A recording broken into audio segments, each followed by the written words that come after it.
When manufacturing comes up, the focus is often on battleground states like Michigan, Wisconsin, and Pennsylvania.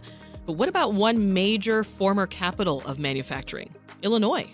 We're going to turn now to WBEZ Data Projects editor Alden Loury and Race, Class, and Communities reporter Esther Yoon-Ji Kang. Hi, both of you. Hi, Sasha. Hey, Welcome Sasha. back. Good to see you. So I'll start with you, Alden. Manufacturing jobs, it actually didn't get a ton of attention in the debate last night, but it's been a major talking point throughout the election campaign. What have you been hearing? Well, we've been hearing a lot, both from the Republican side and the Democratic side. When the Republicans held their convention in Milwaukee this summer, there was a great deal of talk around manufacturing, about bringing manufacturing jobs back. Former President Donald Trump talked about that being, one of the pillars of what they were hoping to accomplish and a big part of his economic platform. And then a month later, here in Chicago, we heard from a number of Democrats. The opening day of the DNC, we heard a lot of talk about manufacturing on that first day. And how the Democrats had a great record under Biden and Harris of restoring jobs that were lost during the pandemic in the manufacturing sector, and how that was a part of their economic platform moving forward, specifically looking at reclaiming the middle class, bringing back middle class jobs for middle class families. And so they both talked about that. If you look at their policy platforms, there is a specific mention of manufacturing from both parties there. Yeah. So it's been a part of their pitch to the American people. It's still a vibrant industry, even though it's not what it used to be. But the fact that it isn't what it used to be, and it's manufacturing's foothold for many people in terms of gaining a living wage. That's been its legacy. That's what is so attractive still about the industry. To that end, you wrote a column this week titled "Black Chicago Would Benefit from a Manufacturing Revival." So I want you to walk us through a bit of the history of manufacturing jobs here in this city and what's happened in recent decades. Sure. We did a deep dive, Esther and other members of the Race, Class, and Communities desk back in 2019 when I was leading the desk. And, we were really driven around the notion of the fact that manufacturing was really a shell of itself, and we were particularly interested in its impact on Black Chicago.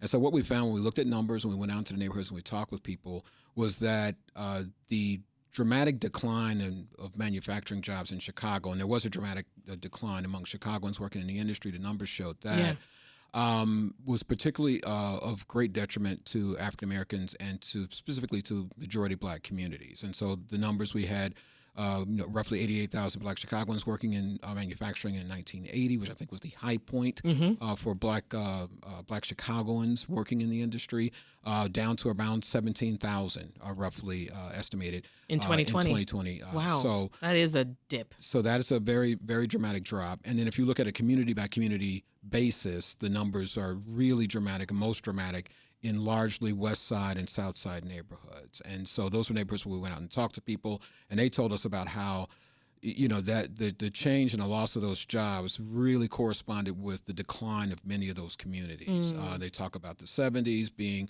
a fairly robust area for manufacturing, and then things started to slide in the 80s as the factories were closing. We get to the 90s, we get to the issues of crack, issues of criminal justice issues, people going away to prison, and crime rates getting really high, disinvestment really settling in.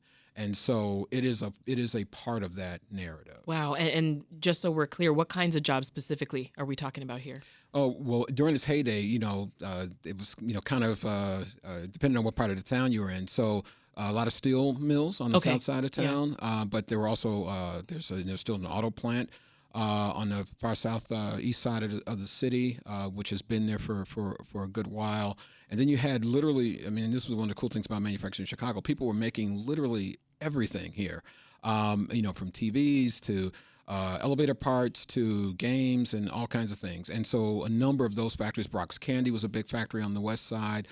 So literally throughout the city, you had a bunch of different things that people were making and building. Let's bring you in here, Esther. Talk about who's benefited most from these types of jobs. In general, historically, white workers were always the majority, the biggest racial group working in the industry. More recently, there's been a growth of Latino workers and some Asians as well. Among manufacturing workers living in Chicago, about 40% are white, 32% are Latino, 18% are Black, and 9% are Asian. One big thing to note is that a lot of suburbanites have benefited from manufacturing jobs, Right. especially, recently. If you're looking at this, the Chicago area, about 5 out of 6 manufacturing jobs belong to somebody who lives in the suburbs. Um, Lots of things have been made here in Chicago, to your point, right? I mean, we're talking TVs, cameras, radios, Schwinn bicycles, Lincoln logs. I was today years old when I candy corn too, Yeah, right? yeah. I mean, why was Chicago such a manufacturing powerhouse? Why did it all seem to happen here? I think to some Was it degree, location, I think to location? some degree Chicago's situated neatly with regard to shipping, with regard to its being kind of in the middle of the country, and then also being just a very robust and dynamic kind of metropolis. So third largest metro area in the country. And benefits that we have in terms of our positioning that you don't have perhaps in New York or LA. And Chicago, when manufacturing was growing, Chicago was also growing, particularly the Chicago metro area as opposed to the city itself. But a very robust labor force here. And that's attractive, I think, to people who are going to be coming someplace looking for workers and looking for a place where they think they can attract workers to come. And what caused us to lose all these jobs, Esther? Well, deindustrialization, of course, and there was also a shift to the service sector. Yeah. That's where the most jobs are. A lot of jobs also went abroad, places like China. There was cheaper labor. And, of course, factories moved out of the city and into the suburbs where there's more space for big factories. There's more land. Taxes are cheaper. Wages can be lower. So that was those, the factories leaving Chicago. Those That's were a the huge, huge factor. If you're just tuning in, this is Reset. I'm Sasha Ann Simons. As the economy sits on top of voters' minds this election season, we are asking the question, is it time to make Chicago a manufacturing capital once again? And we're digging into that topic with WBEZ Data Projects editor Alden Loury and WBEZ Race, Class, and Communities reporter Esther Yoon-Ji Kang. So what local efforts, Esther, have there been to try to rebuild all that you just talked about, all that was lost? A lot of different groups from a lot of different parts of this industry are working on this, and training programs to get workers up to speed, business groups trying to bring back factories to the city, things like succession planning, which is like factory owners are dying out, they're aging, and their kids are not wanting to take over their companies. And so people are trying to put plans in place to sell it to their employees and keep the companies going. There's a lot of different efforts, but I've heard from a number of folks that the larger problem is this lack of a comprehensive industrial policy, one that really brings business, government, schools. That's a big part of it. Yeah. Nonprofits, everybody to think through how Chicago can be a manufacturing town again. I mean, it's a huge effort, and it feels like there's a lot of different groups working on this, but not always talking to each other. So it sounds like another one of these barriers between Chicago residents and these manufacturing jobs. I mean, as you've pointed out, it's historically they've been the ticket to the middle class, right? Yeah, I mean, there are so many barriers. I would speak specifically about Chicagoans on the south and west sides of this city, because they were hardest hit by the decline in manufacturing. And one of the big things is a lack of training and skills and education. Advanced manufacturing, more in recent years, means that you need basic math skills, you need some technological know-how, and not all students are leaving schools prepared.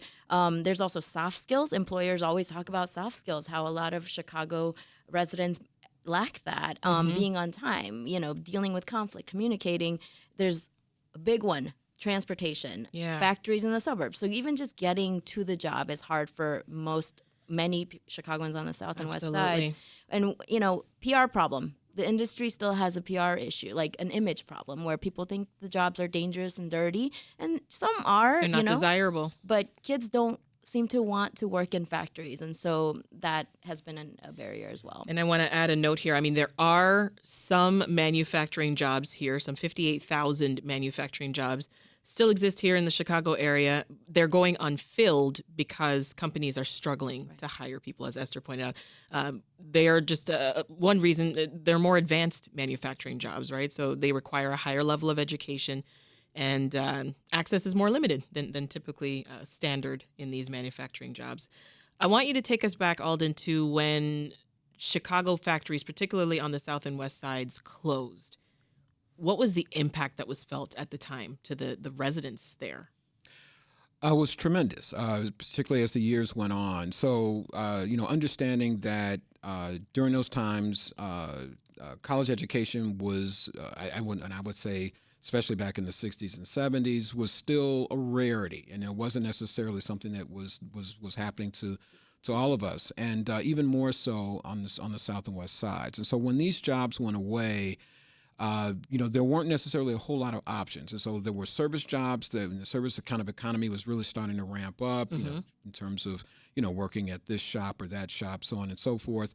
But those jobs were less stable. Those jobs weren't paying as much, and those jobs didn't have as many, kind of routine set hours like you had when you were working second shift or third shift within one of the factories. And so, particularly for young people, 18 to 25, maybe even 18 to 29, manufacturing was a very profitable business for them to be in. They didn't necessarily need a college degree. And so when those jobs went away, there was just nothing left for them. Unemployment increased, nearly doubled from what it is currently to what it, particularly in the majority of black communities in the city, than what it was back in 1960.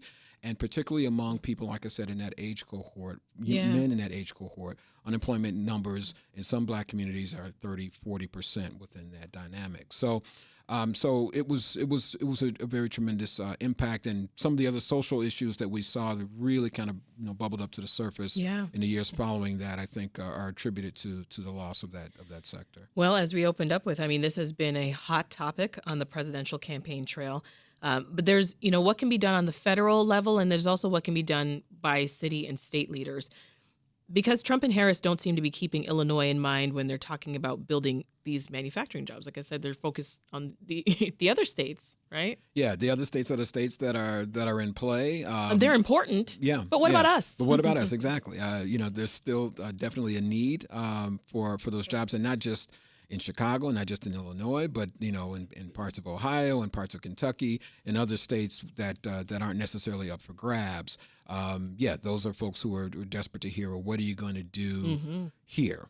How is the federal government going to help restore that sector in our neck of the woods? We'll be keeping a close ear. That's WBEZ Data Projects editor Alden Loury and race, class, and communities reporter Esther Yoon-Ji Kang. Alden and Esther, thank you so much. Thanks, Sasha.